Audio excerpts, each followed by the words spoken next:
There we go. Welcome. Thank you for being here. I want to take a minute to introduce Kate.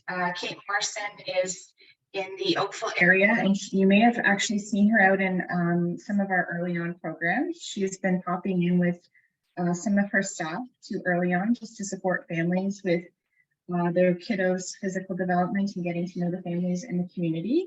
So we're very lucky to have had an opportunity to have that happen with Kate already.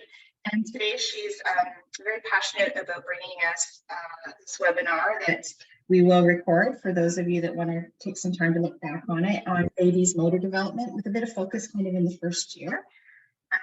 And so I just wanted to say thank you, Kate, for being here and taking some time out of your busy schedule. So a little bit about Kate. Kate is a graduate from the University of Toronto with a Master's of Science in Physical Therapy.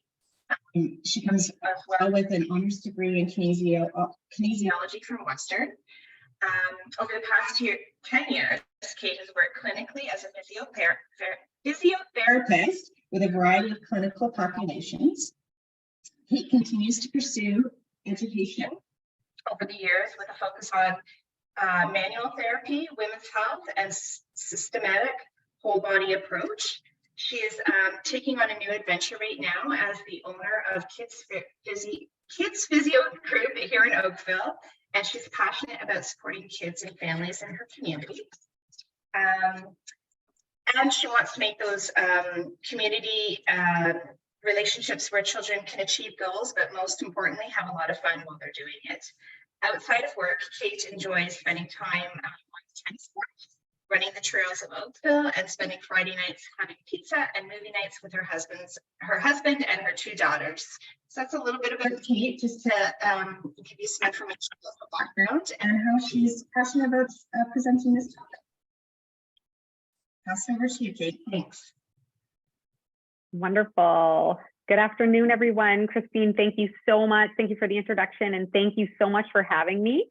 It's been such a pleasure being out in the community and being able to visit the various OPCC sites in the past month and see the programs that are available in the community. I wish that when my girls were little that I had these programs and that I definitely would be taking them.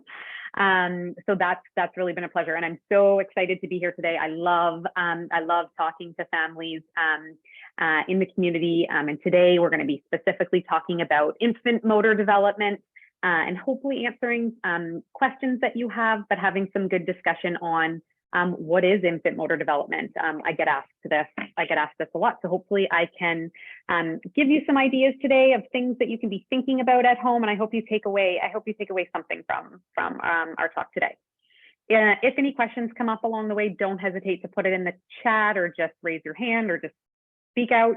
It doesn't have to be really formal. I'm very happy to answer in any way. And then of course, if you're more comfortable asking questions afterwards in a one-on-one kind of session, I'm more than happy to chat over the phone, through email.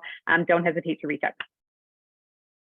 Okay, so we'll get started. A little bit about me.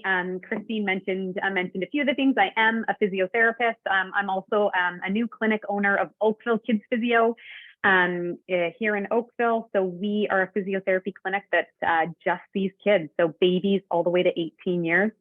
I have 2 little ones of my own. Well, not really little anymore, but they're still little. 2 daughters, Bella and Sienna, and they're 5 and 8 years old. I did my I graduated from physio school at the University of Toronto. And since then, I'm passionate about taking a variety of different courses to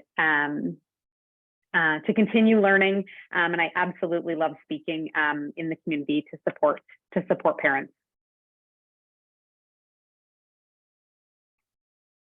Okay, so I thought we'd take a couple minutes. If anyone's comfortable, I thought we could kind of just introduce ourselves, maybe tell me a little bit about you, or how old your little one might be if you have a little one. If you have any specific questions or something that you wanted to get out of the presentation today, you could share that as well. But maybe we could take it just kind of one at a time. If you're comfortable unmuting, we could just kind of introduce yourself and your little one.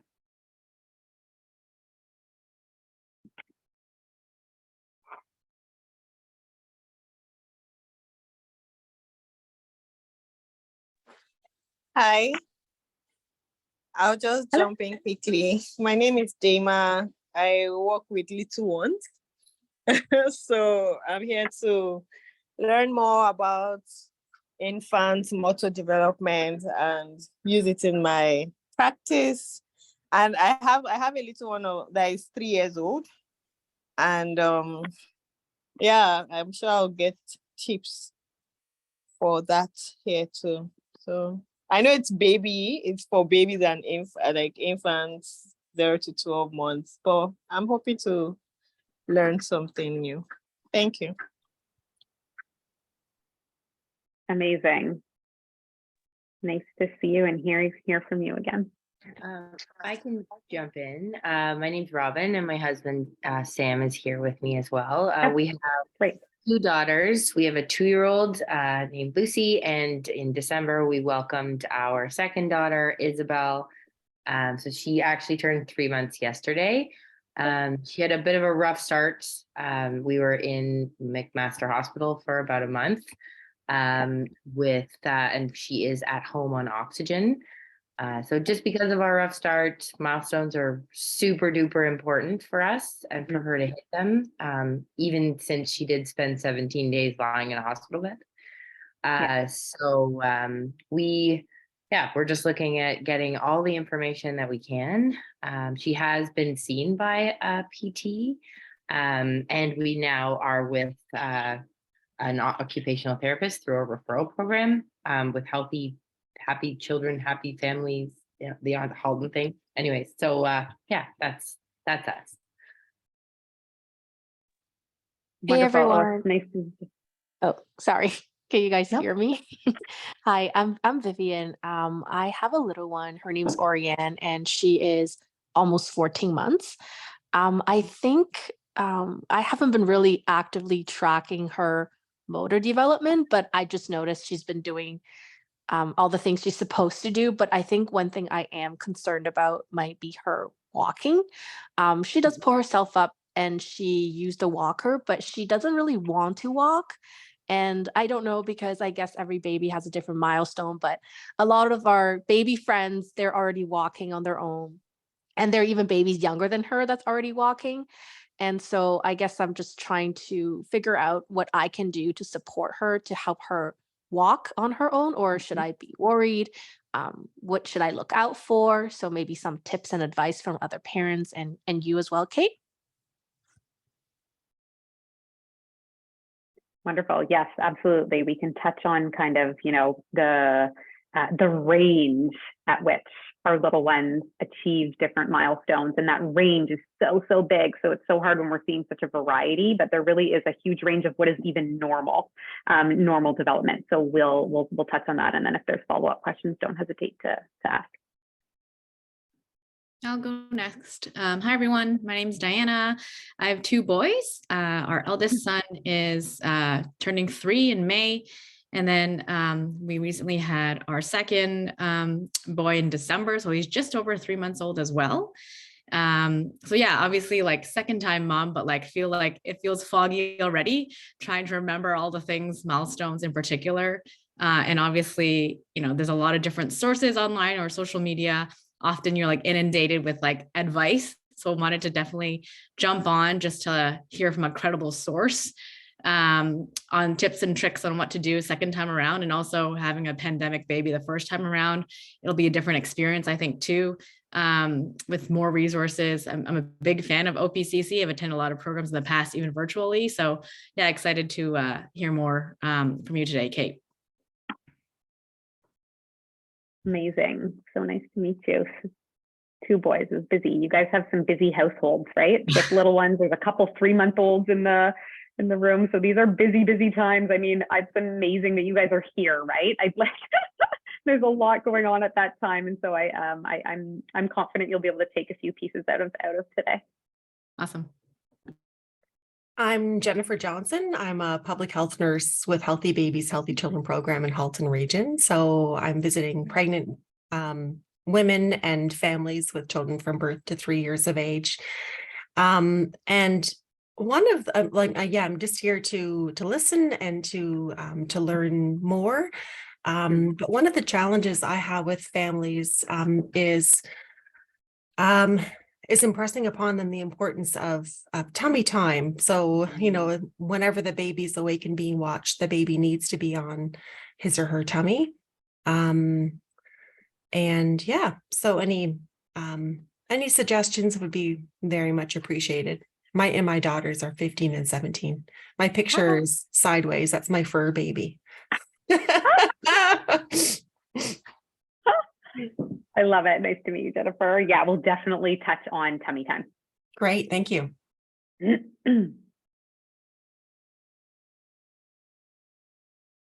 That's a great variety to work with there, Kate. So I think you have some challenges ahead of you to meet the dynamics of the group, but I'm glad that everybody was able to have a chance to say hello. Thank you.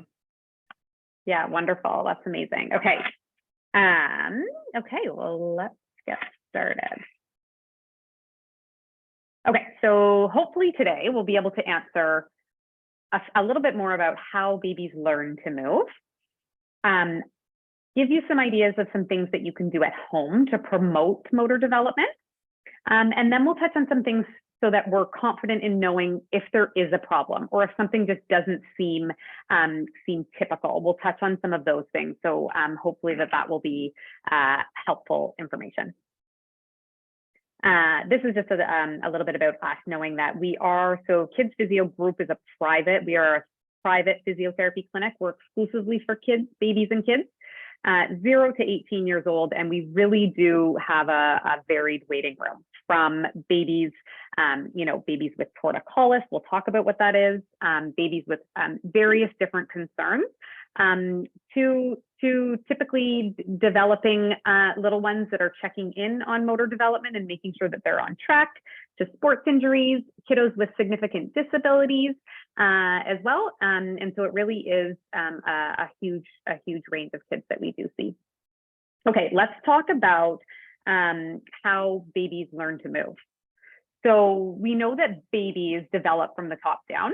So we know that they have to develop their head control first. So this is where tummy time comes in. This is giving them the opportunity to develop the head control. And we know that without head control, we really won't have that foundation to build on the motor skills that are going to follow that.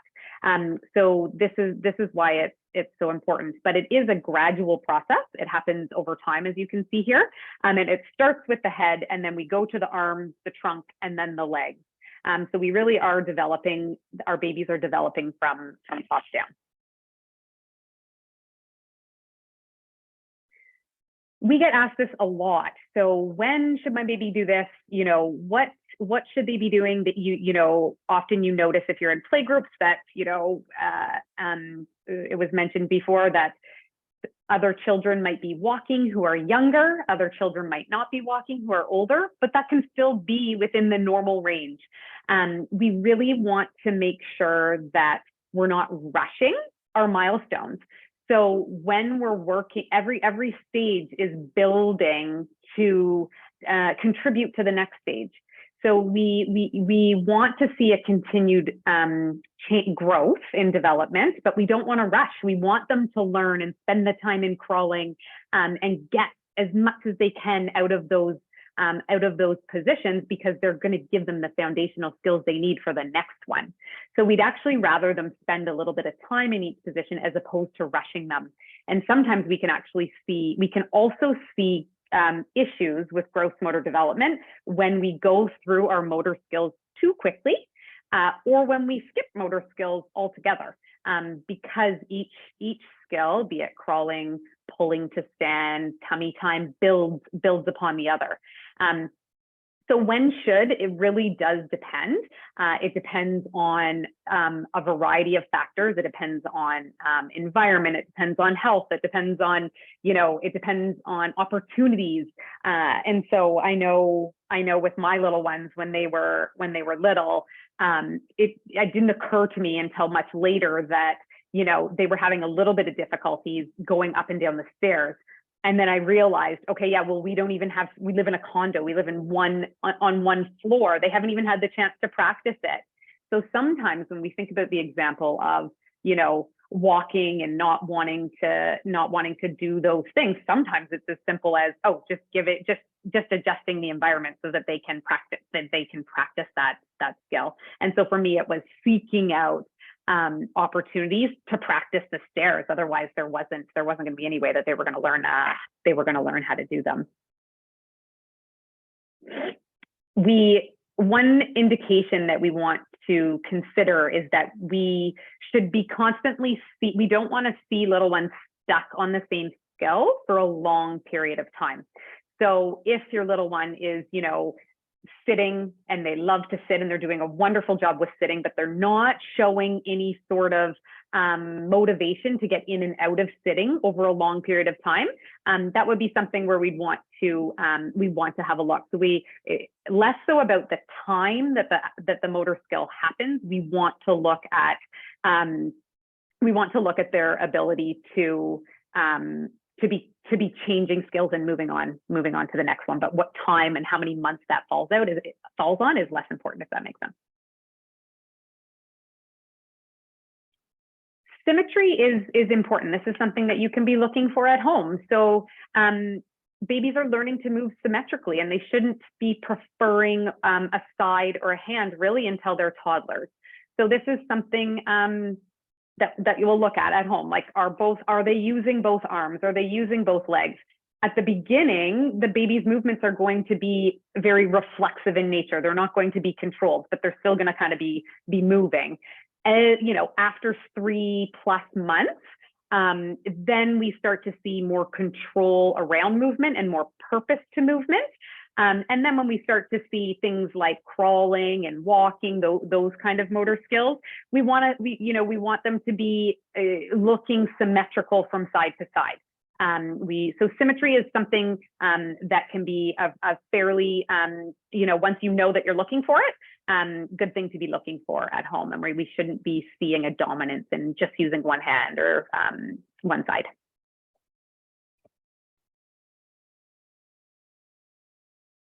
So as adults, we learn in a similar way, in the sense that we need to have a motor plan. We develop motor plans to move, to practice, right? And we need to practice a skill in order to create a new motor plan. So this is no different with babies. They have to establish all of their plans. And so to establish their motor plans, they have to practice them. And so if they're not going to practice them, they're not going to learn them. But if we can give them the environment to practice, and if we can set up their environment in creative ways so that they can be motivated to potentially move in different ways, then we can help them to create their motor plans. So they really are establishing all of these motor plans, which is phenomenal to think about. And they really do learn by trial and error. So they're going to do something if it's working. They're also going to do something if they have positive feedback for that. So really praising our little ones for moving, and giving that, the clapping and the cheering them on, and really giving them that positive feedback loop can be really, really helpful. But they're gonna see what works and what doesn't work.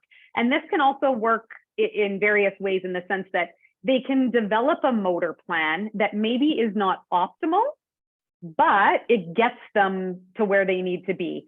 So it's being on the lookout, and we'll talk about what would be maybe typical versus atypical, but they're master compensators. So they really can, if something's working, then they will continue to do that. So we have to be aware of what is typical, what is atypical, to know if we want to maybe intervene and be able to give them a new strategy and a new way of moving, so that they can have a different motor pattern that might end up being more efficient and more optimal. And then I think the other thing to note that I'm just thinking about when I see this picture is that, before your little one's going to start to crawl, they're working on so many other little skills before that. So you'll notice in tummy time that they might start to bring one, like they might scoot one leg up and then the other. So they're dissociating side to side.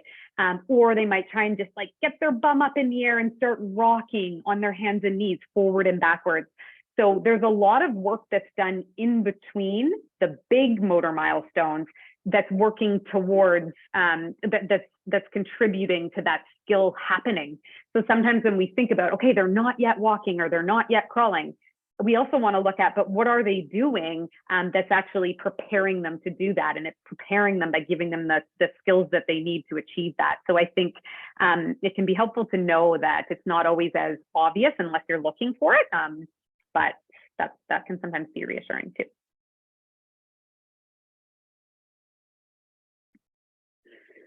Okay, so some things that you can do at home. So tummy time.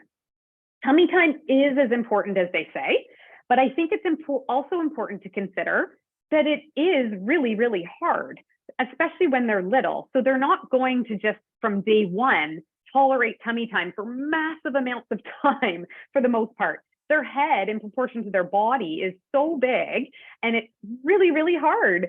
So I think it's just that, yes, it is really, really important. But it doesn't have to be really structured. It can be, there's different ways that we can get our tummy time in. So it can be active, which most optimally is on a mat on the floor, but it can also be passive. So when your little one's on you, potentially on your chest or maybe over your leg or in a carrier, that's still tummy time. We need a balance of active and passive because we do want them to develop the neck strength and the control, but it doesn't all have to look the same throughout the day. And I think that it's also gradual. So they're going to gradually build up their tolerance to tummy time. It's not typical that all at once they're going to have these big long periods and be loving tummy time. It just isn't the case. That it's such hard work that they have to develop the strength over time, and that does take time. So some things to think about with tummy time at the beginning are thinking about timing. So, when they're their happiest, to try and kind of squeeze in some tummy time at that point. And less is more, meaning shorter spurts are better than one long tummy time session where they're just crying the whole time. So it's okay if it's just maybe shorter sessions, but more frequently throughout the day. So that can be really helpful too. And we want to encourage them and then for them to get positive reinforcement. So if we notice that after 20 seconds, they're hysterical, then the next time that we put them into tummy time, we can maybe do it for 15 seconds so that we can just finish up the tummy time before they've associated it with, frustration, they're exhausted, those kinds of things. So those things, those tricks can work really, really well. And then you can build off of that, even if it's a small amount of time, you can build off of it as opposed to, them just being so unhappy. It can sometimes lead into a little bit of a vicious cycle. Okay, so we also get asked a lot about what are the best toys and what should we have and this. And I really believe that, the best toy that you can invest in is a really great play mat and developing a zone in your house that is safe, where they're free to move. So this will look different for a 3-month-old than it will for our little ones who are starting to walk. And so for our little ones, maybe it's, just placing toys just a little bit outside of their reach so that they can potentially be motivated to move side to side. That can be one option. But whereas for our little ones that are maybe walking, or maybe if they're standing, maybe we are, we have an ottoman and then the couch, and the ottoman's just close enough that if they wanted to, they could kind of reach with one hand and take one step. So we're kind of creating a very safe environment so that if they have a tumble, anything like that, there's nothing in the way where they could be hurt, and giving them just enough to push them to that next phase. So we want it to be safe. And I think back to when my little ones were little, and I could have been more thoughtful with some. And I remember chasing my eldest, right? Because inevitably you put them down for playtime, and if they're on the move, they go right for whatever it is that's not safe, be it the outlet. And then of course you're chasing after them, and then you're reinforcing this negative feedback loop with them moving. So really giving them that space so that you're not pulling them away, pulling them back, because inevitably they just gravitate back towards the same spot. So I think this free play zone can be really, really helpful. The tricky part sometimes is how to set it up, especially when they get to be a little bit older. But we can talk about that as well if anyone has any specific questions. And then there's always getting down to their level with them is also lovely, especially with the little ones when they're doing their tummy time. They love to hear your voice and see you and be close to you. But that doesn't mean that tummy time always has to be that way, but it's one option. Another question we get asked a lot is about containers, and which ones are the best, and what are they bad? Should I not be using them? Those kinds of things. So I think it's important to note that containers are intended to contain. So they have a purpose. They absolutely have a purpose. We need to have our hands free at some point. We need to be able to get a few things done. So we absolutely need to contain them. But I think it's important to note that when they are being contained, this is not a time where they're working on their motor development. This is serving another purpose. So I think we want to just be mindful that if they are in a container, be it a car seat or a bumbo or an up seat, then we're thinking about that as it's not the time that they're working on their motor development. So maybe afterwards we would have a session on the mat. So I think it's thinking about the day and having a balance of container time versus free play time, so that we really are giving the opportunities for motor development. And I think all of our little ones are different too, right? So with one of my littles were very, very different in the sense that if I left my eldest daughter in sitting, she would happily look through books for hours. So she didn't really, she was quite content in sitting. She didn't really feel the need to explore. So for her, I really had to seek out and seek out those opportunities for her to kind of be exploring her environment.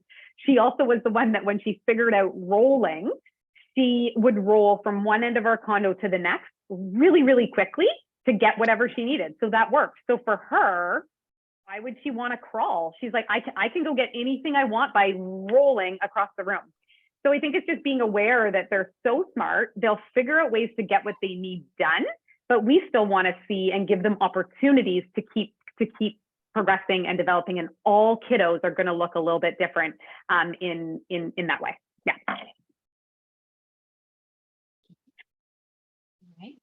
And does anyone have any questions or anything? Am I a lot of talking? Is everybody okay? Okay.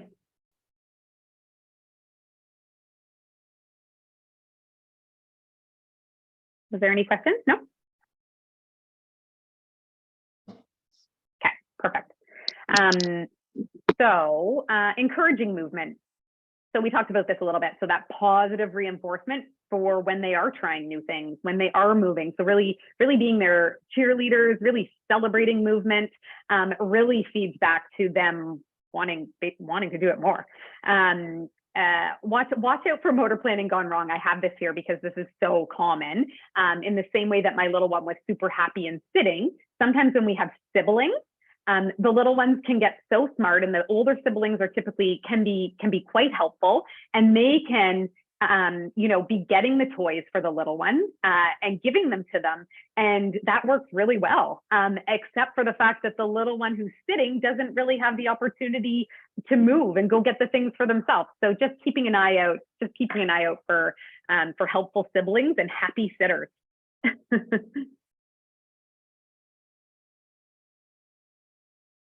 Okay, we'll touch a little bit here on knowing if there's a problem. So things to kind of be on the lookout for.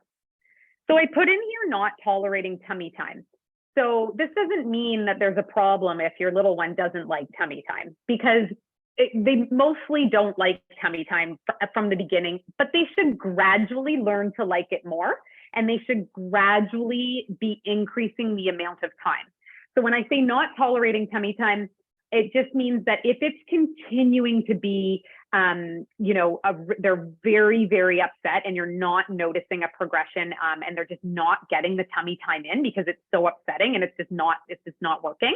This would be a time to reach out for support to try and understand why. Why do they not want to be on their tummy? What can we do? And the reason why it's important is because it sets the stage for motor development. Our tummy time is where we learn to first move, and we learn to develop head control. So we really, really want to make sure that we get on this, Yeah. A preference for one side. So this would be if you're noticing, and this is also very, very common, even early on, as like in the first month. We know if we can identify a preference really early on, it's very, very treatable. So we want to be able to be aware of this so that we can intervene early. A preference for one side would be a baby that potentially just likes to look one direction. Every time you go get them out of the crib, they always have their head to the same direction. Or you notice when they're in their car seat, their head is just ever so slightly kind of tilted to the same side every time, no matter what. It's just always going that one way. So just awareness that this can happen it can be quite helpful because you'll notice it right away. And this would be something that we want to intervene with quickly. Because what can happen is you can get, oftentimes there can be shortening in the muscles in the neck. So it's more preferable for them to be in that position. So we really want to make sure that we're working on symmetry side to side so that we don't, that this is resolved for sure. So it's the tilt or a slump in the car seat, or when they start to progress through their milestones, you're noticing that they're doing something only one way. So they only want to roll to the left. They just won't roll the other direction. That would be another preference. A preference to keep one leg bent and the other leg straight when crawling. This would be also a preference. So things to think about. We also want to be aware for developing any flatness on the head. So this would be something to just be monitoring for head shape. We know that sometimes flatness in the head can also, it's hard to say which one comes first, but can be often associated with a preference. So it's just being on the lookout for those things because they can influence our motor development, and we want to address them early. So we talked a little bit about flattening and gross motor development. So we really want to make sure because treatment is much more, it's easier the early that we see them. And typically if we're noticing preferences early on or head shape changes early on, it's way more successful in treatment as opposed to intervening later. As you can imagine, things it becomes harder. We talked about this a little bit. So plateauing on one skill. So babies should be continuing to learn something new, even if it's just those small little things, which are a little bit harder sometimes to detect, but even if it's those small building blocks between the big, more obvious skills. So even when, with the example of the walker not wanting to walk, we still, that standing tolerance, can they stand on their own in one spot? That's usually a pretty good sign that they're getting really, really close to wanting to walk. Can they lower themselves from standing to the ground with control? So we're looking at all the pieces that are going to be necessary to get to the next stage. So as long as we're seeing those mini developments, that's also a positive thing.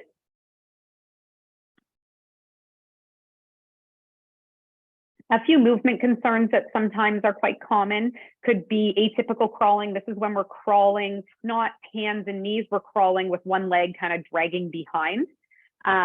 We want to understand why they're doing that. Bum scooting, this is where they're not crawling at all. We really want to address this because we get so much information into our system that will help with postural control by having our hands and weight bearing in 4 points. So bum scooting, we want to understand why they're choosing to bum scoot and see if we can develop alternate motor patterns. Those are just a few examples.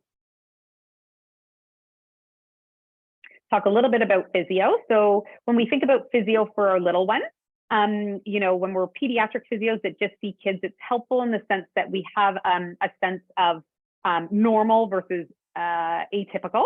And we can track that with objective measures, so that we can also be measuring progress. So we can get a baseline and make sure that we're measuring. So we would do a full assessment. It's typically play-based depending on the age. So we are setting up the environment to achieve the skills that we are looking for. And then we're also looking at the hips and at the knees, and, we're looking through those areas. We're looking at the neurological system as well. But we're really doing a full assessment and then be able to give you some ideas of what you could do at home to help support continued progress through growth motor development. And typically the treatments are play-based in the sense that, sometimes it's a little bit of hands-on, but typically it's more play-based. We talked about early intervention and the importance there. The sooner we catch something, the easier it is to address, for sure. And we're private physiotherapy clinics, Oakville Kids Physio. So just like other clinics, except we're designed for kids, and we specialize in working with children. But typically extended health benefits, if you have them, if your little ones under your plan, are typically covered. And that was a lot of information all at once. So if anyone has any questions, maybe we can just open up for any sort of discussion. If not, that's okay too. But yeah. Hi, Kate. Thank you so much. A lot of great information. There might be a few people out there that want to ask a question or two, but I did notice there was one thing that was popped into the chat here from Diana, saying that one of the ideas she had with her first kiddo was to use the diaper change. This is really, really good. I love it. The diaper change time as a prompt to do a quick tummy time. So, that's that, touching base every time you do a diaper change. Love it. It would be a prompt, I guess, even to do a bit right on the change table. So that's a great idea. Thank you, Diana, for that thought. Yeah, what a great idea, Diana. And also with that, it's also like after they have their diaper changed, typically they're also quite happy, right? So what a great opportunity, not only for their state of just being at their best potentially, or after a feed, after a change, but also it's like if you're also remembering, because there's a million other things going on during the day. It's sometimes just hard to remember. Mm-hmm. Great one. It's hard to remember. And I think the other thing that I know I've talked about families a lot of the time, because tummy time is always a challenging situation. I know that for myself, when my oldest daughter was, anytime I put her even seconds into tummy time, she would protest. It was not a good thing. And I think it was that association eventually. So I like that idea of just finding the short stints, but also finding creative ways to do the tummy time. So it could be, like you said, going on the chest. It's not quite as active, but maybe it's a sing song, maybe it's a lullaby. That kind of thing can be incorporated. And as they get a bit older, like making it really a giggly, fun time, even by 5-6 months, dragging them around on the floor is something that one of somebody I know that had taught me, like putting them on their blanket and dragging them on the floor is actually tummy time, and they'll love things like that. It's fun. Yeah. Yeah, it's so true. Outside of the play mat as well, right? But I love the play mat idea too, where it's a safe space, so that if that toy is out of reach, you're giving them that safe place to get there. That's hard work. Yeah. I see Dama has her hand raised. Go ahead, Dama, if you'd like to unmute. Thank you. I just want to ask, because culturally for newborns, we do massages and stretches. I don't know what's your take. I'd like to know what your take is on that, because like you put their hands to their back, stretch their legs up, like every bath time, and which is daily, we do those kind of massages for newborns. These are newborns. So what's your take on that? Does that help? Is that stressing the child? Is that like, I don't know. I just. Great question, Dana. Thank you. Yeah. Good question. So you're wondering about kind of regular stretching, and I'm wondering if, so typically we wouldn't be, unless there was a concern, we wouldn't be prescribing regular stretching unless we had a specific goal, like we noticed there was a shortening of a specific muscle for some reason or another. And as far as the massage goes, again, I think massage therapy would probably be able to speak to it in way more in detail than us. And again, it's not something that we commonly would be prescribing. So that, I think, I'm not going to do a justice to the answer as far as what that might look like. Sometimes, as far, sometimes when we think about our digestive system and more this is more for pelvic floor, those kinds of things, we think about massage in the abdominal area, but that's very specific to a specific population and not and a specific concern. So yeah. I think too, if I could just chime in, Dama, as well, I think the massage is still something we talk about a lot at OPCC, just in terms of the benefits also for it from an attachment perspective. So it's not, it may have its physio bonuses or it may not, like it depends on how that was being incorporated into the baby's day. But I do think that there's something to be said on the account of that skin to skin, that that touch is a huge component in terms of attachment. So I certainly wouldn't discourage it from that perspective, if that makes sense as well. I hope that answers your question. Yeah, thank you very much. Thank you. Does anybody else have any questions they might have for Kate at this time? I know there was some specifics around the walking and maybe touching base on that. I think it was.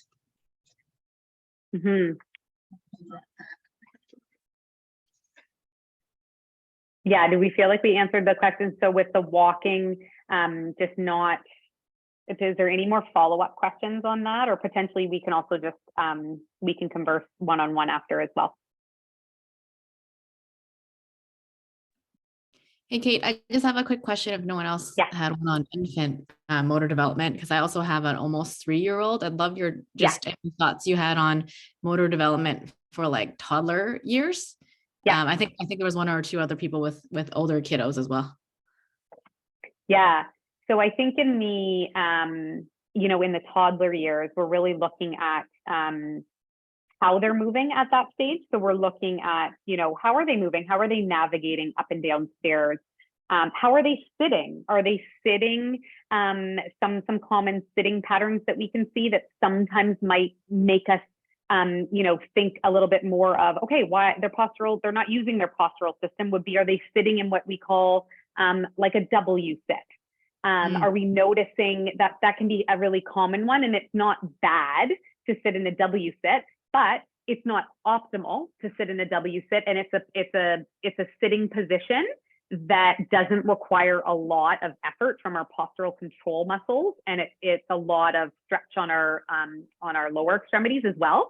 So if we see things like that, we want to be thinking, okay, well, why are they choosing to do that? Do we need to work a little bit more on our postural system and give them another strategy? So that would be something to think about. When they are starting to move, if they're walking and running and learning those skills, what does that look like? Are they running with their toes out? Are they running with their toes in? How are they controlling their running? Because over time, they should be able to stop and start and grade their movements over time. So how is that looking? Are they tripping and falling all the time? That's a common thing that we would see. Either the teachers have picked up on it at school, or they're always falling down and getting hurt. So we want to start to ask, okay, well, why is that happening? Why are they tripping? What can we do to help support them so that they can not be tripping and navigate when they're navigating their environment? Because really we want them to be able to navigate a range of environments and have the skill set to do that. So we really are thinking about their physical literacy. So much like we think about numeracy and literacy in school, we really want to be thinking about, okay, do they have patterns that they can transfer from one environment to the next? And to know if they do or not, it may show up as them not wanting to try something potentially, or maybe you notice that they're just having a little bit more difficulty in different environments. So those would be a few things just off the top of my head to think about when we're thinking about kind of that toddler age. Yeah, so sitting patterns would be a big one. And lots of trips and falls would be another one. And then how they're moving. So what is the quality of their movement look like? Oh, and then also what's their endurance like? Are they fatiguing very quickly? Like what is their endurance looking like? So I don't know if that answers your question. And if you probe me with another question, then I can make sure that I continue to hopefully give you a little bit more information. No, that was super helpful. Thanks, Kate. Okay, good. Kate, I have a quick question. It's Robin here, and it kind of goes hi, off Robin. of that last question. So, Mhm. my 2-year-old, so when she was 8 months old, she basically developed like almost like a chronic constipation. Okay. And so we basically had to give her Restoralax Mhm. from the doctor. Like nothing really ever happened with it, but it basically took her from about 8 to 15 months. Yeah. Where we were giving her Restoralax daily. And if we didn't, she would really, really struggle. Like if she was having a bowel movement, she'd be crying. Like it was pretty rough. But so we did it in order to make sure she didn't not do it. We just gave her the Restoralax. I took her to a naturopath. We started giving her magnesium. I was doing castor oil on the belly. Like I was trying everything possible. Totally. Around 15 months, she got a really long and terrible stomach flu that seemed to last about 6 weeks. And then it seemingly sort of stopped. Like everything started to flow really well. We're recently learning, and this is also like because she's now like just over 2. We're probably going to train her in the summer. She's interested in it. But it's come back. And it's the same thing again, where like it'll maybe go, she maybe won't go for like a day or two. And then when she does, she's like really, really pushing, she's crying. What I've learned through my experience with Isabel is that this could actually be some sort of physical, like something could be fixed through her pelvic floor or something like this. I'm curious if there's anything I can do for her. Yeah. Okay. Great question. Good timely. I'm actually just finishing. So I'm trained as a pelvic floor therapist, and I'm just finishing the latest on pediatric pelvic floor. So I can speak to this. So constipation is very, very common in our little ones, and it's something that absolutely needs to be addressed because of its impact on the entire system. So it's really a little bit of a, detective work to figure out why, for sure, right? So, withholding is a common thing that we see in our little ones. And it's sometimes, if we as adults think about if we had to have a poo and it was going to really hurt, you're not going to want to keep doing it, right? So we can get this feedback loop. And then it can, and so we really want to intervene on that. Sometimes, so our pelvic floor is in kids and adults is very close. The anatomy is very closely related to our bowel and to our bladder. Our sphincters and our muscles are so closely related that we, by sometimes intervening with pelvic floor treatment or postural, like looking at the whole system, that can sometimes be helpful. But we want to definitely, it's something that there's treatment for 100%. And it's really looking more at patterns throughout the day. When we think about our bowel, we also want to consider our bladder because of their proximity, because sometimes we have a little bit of both. I'm not suggesting that is, I'm just kind of thinking out loud as we go. But so we're just thinking about those, and sometimes those habits are great to start early on. My little one had constipation as a little one, and it was hard for her because it was sore. And so she withheld, and then it kept on going in a vicious cycle. So as pelvic floor, when we think about pelvic floor for kids, we really think about looking at, okay, what are we go through like a diary of like, what is the output? What is the input? And then also gross motor. What is the core system looking like as well? Because we know that our gut is so closely related with our with our deep core system as well. If you can imagine that if your stomach is so full and backed up, you're not going to optimally be engaging through your core muscles either. So, so absolutely, it's something that there is support for. It's just diving deeper into the whys a little bit, and then giving appropriate, be it exercises or different tips and tricks for during the day to help manage that. That's something that we would want to have go away. Okay, cool. Thank Yeah. you. I don't know if that's helpful, but yeah. Super helpful. Thank you, Kate. Awesome. That's so interesting. This is Jennifer. Oh, hi, Jennifer. Hi there. So I have a question. So at what age is it okay for a child to start favoring one side, like having a dominant hand, for example? Yeah, and I don't know if there's a specific age, but we typically wouldn't see that until like later into the toddler years. We want at least we want to see the ability to be doing both sides, because I do know that we see lots of kiddos that just gravitate to wanting to use, like, let's just say, for instance, their right hand, but they can totally manipulate things with both, like when we're looking at catching a ball and throwing and those kinds of things. But as they start to get more into like 3, I don't want to say a specific age, but by the time they're at school, they've usually chosen a hand to write with, right? Maybe. So it would be early toddler years. Okay. But if you're really noticing it, like it's really strong and you're just early on, right? Like 3 and under, then you're going to want to kind of just play around with, well, what if I try and like put some things over on the other side? Or what if I just like, kind of try and play around with the environment a little and just see if there's the capacity there. And sometimes it's just easier. I think the main principle for me mentioning that too is also just that we want to be encouraging movement on both sides.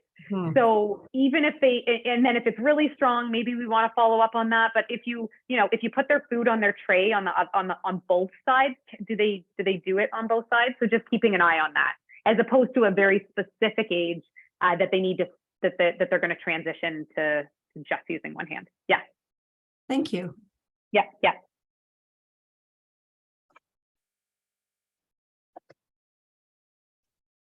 All right. I don't know if Kat's still there, if she might have any questions. Yeah. Otherwise, I think we've heard from everybody who's here at the moment.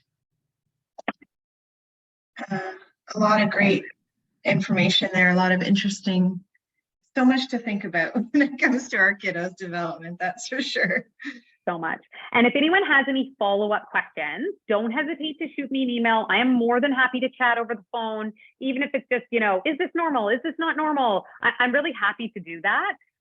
So don't hesitate to call and reach out if there's any follow-up, because sometimes it's hard to answer specifically without asking more questions, which we can do on a one-on-one basis. If you felt like you wanted to, please don't hesitate to reach out to me. I always check my email, and I'd be more than happy to give you a shout. That's much appreciated, Kate. Thank you very much. In the meantime, it looks like all of our questions have been answered for our thinking at the moment. I want to thank you very much for being here today. And again, as Kate mentioned, feel free to reach out if you have any further questions. I wish everybody a great day. Bye. Thank you. Thank you. Bye.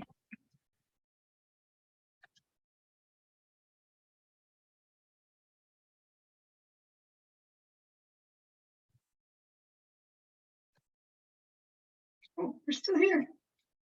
We're here, okay. Oh, we're still recording. I have to stop it, but thank you so much. I was going to email you. Thank you. No, that's great. Okay, wonderful. We'll talk soon. Thank you so much. Bye. Okay.